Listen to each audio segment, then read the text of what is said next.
कहां गए वो सड़क में धरने साम्यवादी दलों के? कहां चले गए वो स्ट्राइक्स? क्यों नहीं होती कांग्रेस के खिलाफ? इन 2 सालों में कम्युनिस्टों का, कांग्रेसियों का ठियोग विधानसभा क्षेत्र में चेहरा उजागर हुआ है।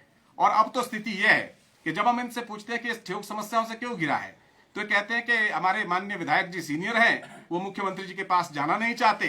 तो मैं उनसे कहना चाहता हूं कि हम भी उनकी वरिष्ठता का ख्याल करते हैं, उनके मान सम्मान का हम भी ख्याल रखते हैं, वो बड़े वरिष्ठ प्रतिनिधि है। लेकिन ठियोग की जनता के लिए अगर कहीं झुकना पड़े तो उनको अब झुकना चाहिए, बात करनी चाहिए। लेकिन नहीं झुकेंगे तो मुख्यमंत्री जी के पास एक बार हम भारतीय जनता पार्टी के तीनों अध्यक्ष और कार्यकर्ता ही चले जाएंगे कि ठियोग की हालत खराब हो गई, भाई आपकी ईगो की लड़ाई में ठियोग क्यों फंसे। और उसके बाद फिर हमारे पास अंतिम लड़ाई है, वो धरने प्रदर्शनों की है। और अब 3 युवा अध्यक्ष हमारे पास नौजवान हैं अभी, और अनुभवी अध्यक्ष ये आगे हैं। अब मैं यहां से कांग्रेस को आज मैसेज देना चाहता हूं कि बहुत हो गए मुर्गे समोसे, नहीं रहेगी अब जनता राम भरोसे।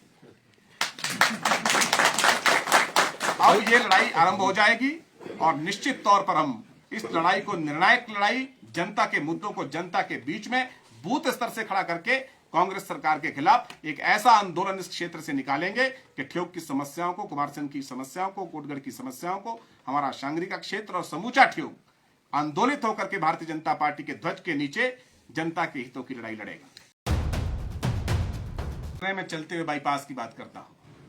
आजकल शिमला से आने वाले व्यक्ति बाईपास से आते हैं, बाजार से होकर के नहीं आते। बाईपास चल रहा है, आप कोई बकाया राशि की बात कर रहे हैं तो केंद्र के साथ एक सरकार का टेकअप करने का काम है, और आप निकालेंगे आंकड़ा, अगर जहां से ये डीपीआर बाईपास की शुरू हुई थी उसका 4 गुना धन माननीय गडकरी जी ने ही इस बाईपास के लिए सैंक्शन करके केंद्र की सरकार ने दिया है। फेज 4 में जो प्रधानमंत्री ग्राम सड़क योजना है, आपके कांग्रेस के विक्रमादित्य जी थक नहीं रहे हैं गडकरी जी का धन्यवाद करते करते। गडकरी जी ने ये दे दिया, गडकरी जी ने वो दे दिया। उल्टा कांग्रेस के लोग कहते हैं कि ये मंत्री भाजपा का है कि कांग्रेस का है। निश्चित तौर पर केंद्र से धन की कोई किसी प्रकार की कमी नहीं है। ये प्रदेश सरकार की विफलता है कि वो केंद्र से आए हुए पैसे का सदुपयोग नहीं कर पा रही है। एग्जीक्यूशन करने में हिमाचल प्रदेश की सरकार विफल है। अगर हम सड़क बंद कर देंगे तो क्या लोगों की परेशानी नहीं होगी? पिछले 5 सालों में कितनी बार धरने हुए, सड़कें बंद हुई। उन सड़क बंद करने वालों से मैं पूछना चाहता हूं, कहां गायब हो गए? कांग्रेस के साथ क्या रिश्ता है? हमने तो तब भी कहा कि आंदोलन सड़कों पर बैठ करके सड़क बंद करना, आग लगाना, अधिकारियों के साथ बदतमीजी करना, यह आंदोलन नहीं होता है। मुखरता के साथ अपनी बात कहना। आप कह रहे हैं वोट पड़ने के लगभग 5 दिन बाद, रिजल्ट आने के 5 दिन बाद जब संस्थान डिनोटिफाई किए गए, पहली प्रेस कॉन्फ्रेंस मीडिया के माध्यम से हमने की। अनेक मंचों पर हम बात उठा रहे हैं। और निश्चित तौर पर किसी सरकार को काम करने का समय देना चाहिए, क्योंकि लोगों ने ताजा ताजा जनादेश दिया होता है। लोग इंतजार करते हैं कि कुछ करेंगे, लेकिन जब आधा समय चला जाए और वो आधे समय में आपके हाथ सिर्फ मुर्गे और समोसे लगे, तो उसके बाद तो चुप नहीं बैठा जा सकता है। और अब नई संगठन की जो रचना बनी है, बहुत जल्दी हमारे फ्रंटल ऑर्गेनाइजेशंस बनेंगे। उसके बाद एक ही काम है, वो है सरकार के खिलाफ आवाज उठाना।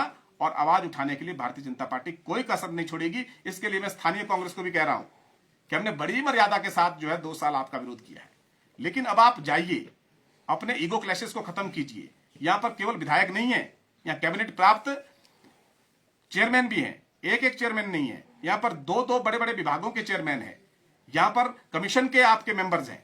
इतने लोग आपके यहां पर हैं, आप कर क्या रहे हैं? ठियोग के बाजार की हालत, सड़क की हालत, ठियोग के संस्थानों की हालत, क्यों बड़ा गांव में सब तहसील नहीं खुलती, क्यों मतियाना की सब तहसील बंद कर दी, कोई कांग्रेस में पूछने वाला नहीं है।